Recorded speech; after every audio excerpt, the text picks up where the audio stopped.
You know, at my age, most folks think the money conversation is over. You're 75, Harold, they say. Just enjoy what you have. But let me tell you something that might surprise you.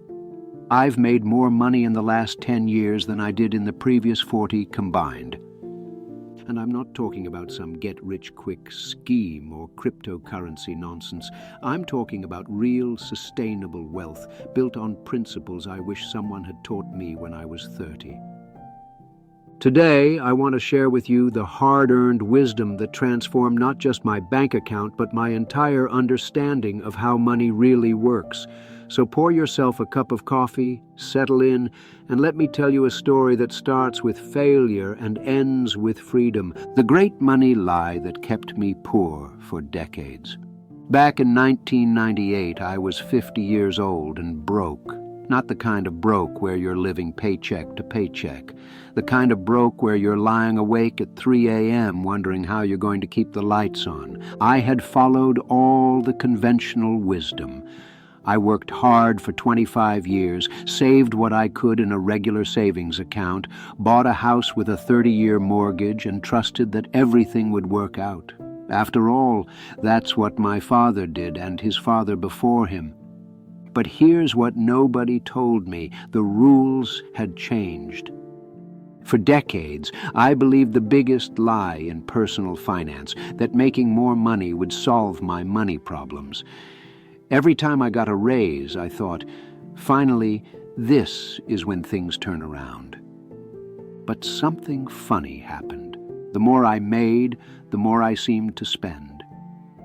I remember getting a promotion in 1995 that came with a 20% raise. Within 6 months, that extra money had vanished into a nicer car payment, a bigger house payment, and 100 little upgrades that seemed necessary at the time. The problem wasn't my income. The problem was my thinking.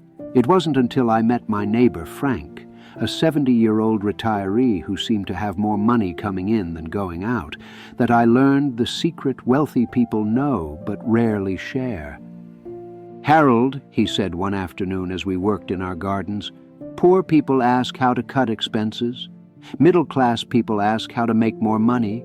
Rich people ask how to make their money make more money."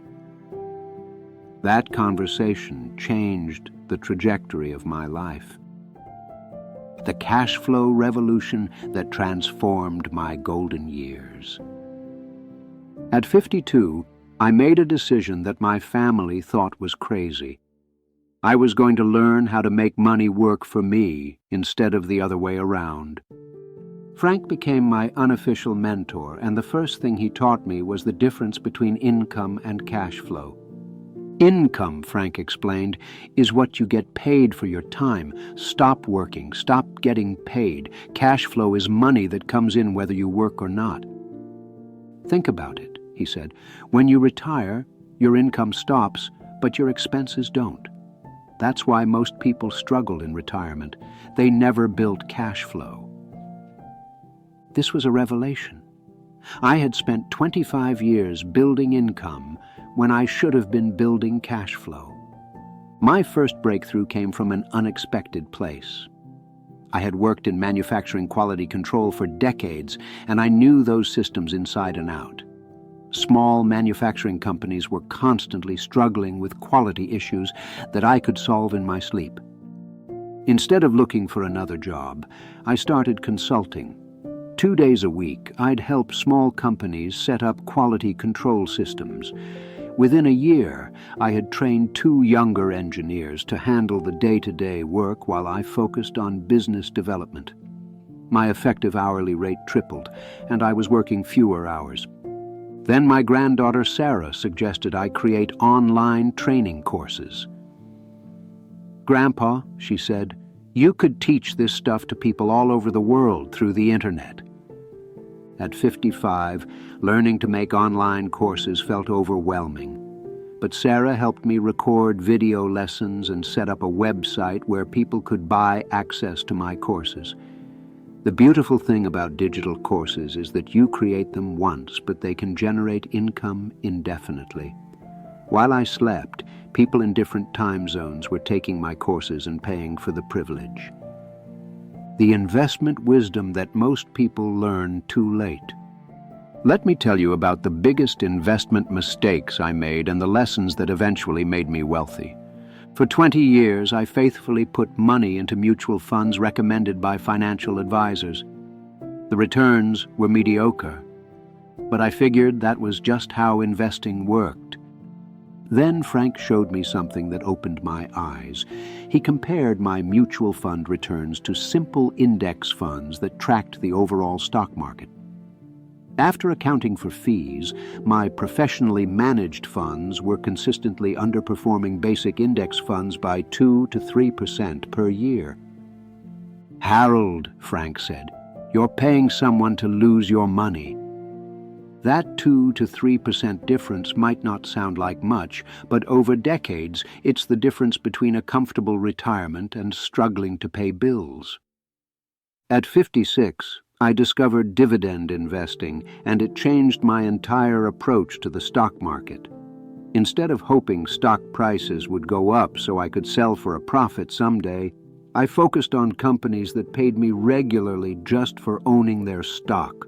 Companies like Coca-Cola, Johnson & Johnson, and Procter & Gamble had been paying dividends for decades. These weren't get-rich-quick investments. They were get-rich-certainly investments. The psychology is completely different when you're receiving quarterly dividend checks. Market volatility becomes less frightening because you're not dependent on selling shares to access your money. I also discovered real estate investment trusts, or REITs. I tried being a landlord in my early 50s, bought a rental property, fixed it up, and found tenants. Then the 2 a.m. phone calls started. Broken water heaters, tenant disputes, vacancy periods where I was still making mortgage payments but receiving no rent. REITs changed everything. These companies own and operate income-producing real estate, and they're required to distribute 90% of their profits to shareholders as dividends. I could invest in commercial real estate, apartment buildings, and shopping centers without dealing with tenants, repairs, or midnight emergencies. The expense wisdom that took me 50 years to learn. Now, let me share something that might surprise you about wealthy people.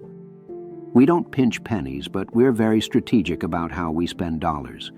In my younger years, I'd drive across town to save 50 cents on a gallon of milk while ignoring the fact that I was spending 40% of my income on housing.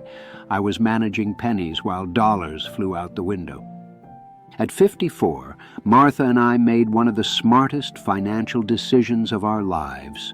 We downsized from our large suburban home to a smaller place in a walkable downtown area. Our friends thought we were crazy. But here's what we discovered. The smaller house cost less to buy, less to heat and cool, less to maintain, and less to furnish. The downtown location meant we could walk to restaurants and shopping, reducing our transportation costs. The money we saved went directly into building our investment portfolio.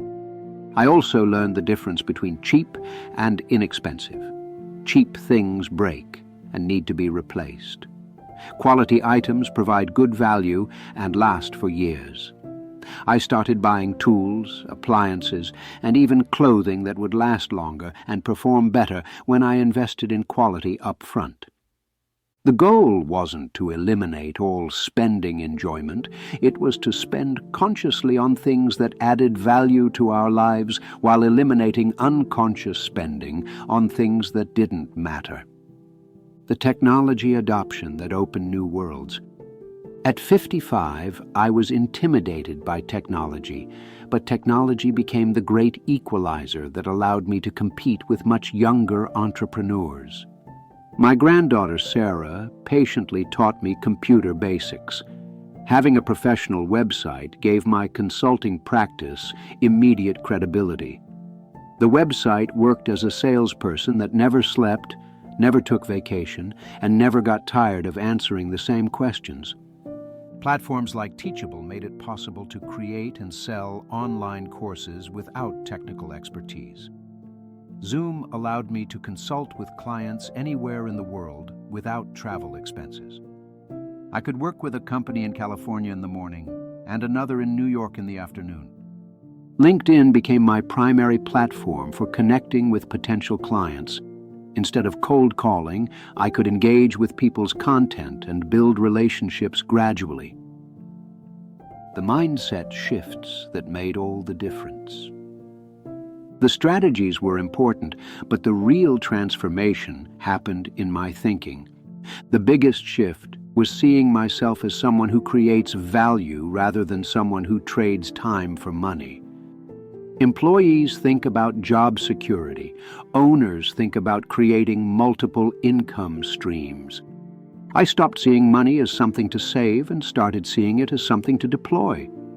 Money sitting in savings accounts loses value to inflation. Money invested in appreciating assets builds wealth. I shifted from believing there wasn't enough money to go around to understanding that wealth creation benefits everyone. When I solved problems for clients, I created value that hadn't existed before. Age brought wisdom about distinguishing between reckless gambling and intelligent risk-taking. Starting my consulting business felt risky, but I had decades of expertise. The bigger risk was staying stuck in old patterns. The results that speak for themselves. By building multiple cash flow streams, they started reinforcing each other. Cash flow from investments provided capital to expand the consulting business. Profits from consulting funded the creation of more digital courses. Course sales generated leads for consulting services. By 60, I had 5 different sources of cash flow. By 65, when most people are worried about retirement, I was making more money than I ever had in my traditional career. At 68, my investment dividends, business cash flow, and online course sales covered all my living expenses. This wasn't traditional retirement. It was financial independence that allowed me to choose how to spend my time. The legacy I'm building. The most important wealth I can leave my family isn't money. It's the knowledge and mindset that creates money. Each grandchild gets seed funding for small business experiments and receives dividend-paying stocks as gifts, so they learn about compound growth while the stakes are still low. I'm systematically documenting everything I've learned about wealth building and business systems. This knowledge base becomes a reference guide for family members long after I'm gone. The simple system that makes it all work. After years of testing different approaches, I've distilled wealth building into 3 pillars: cash flow creation, developing income sources that don't require trading time for money, consulting businesses, online courses, dividend stocks, REITs. Expense optimization, spending strategically on things that build wealth while eliminating spending on things that don't, quality over quantity, experiences over status symbols. Asset accumulation, building a portfolio of investments that appreciate over time and generate passive income, dividend-paying stocks, REITs, index funds. Every Sunday, I spend 1 hour reviewing the previous week's financial decisions and planning the coming week's wealth-building activities. This consistent attention keeps me on track without requiring daily obsession. Your next chapter starts now. Here's what I want you to understand. I'm not special. I don't have advanced degrees in finance or business. I didn't inherit money or have inside connections. I was a regular guy who worked in manufacturing for 25 years and thought his financial story was already written. But at 52, I decided to write a different ending. The strategies I've shared aren't theoretical. They're practical systems that work in the real world for real people. Age isn't a barrier. It's an advantage. You have knowledge, experience, and perspective that younger people lack.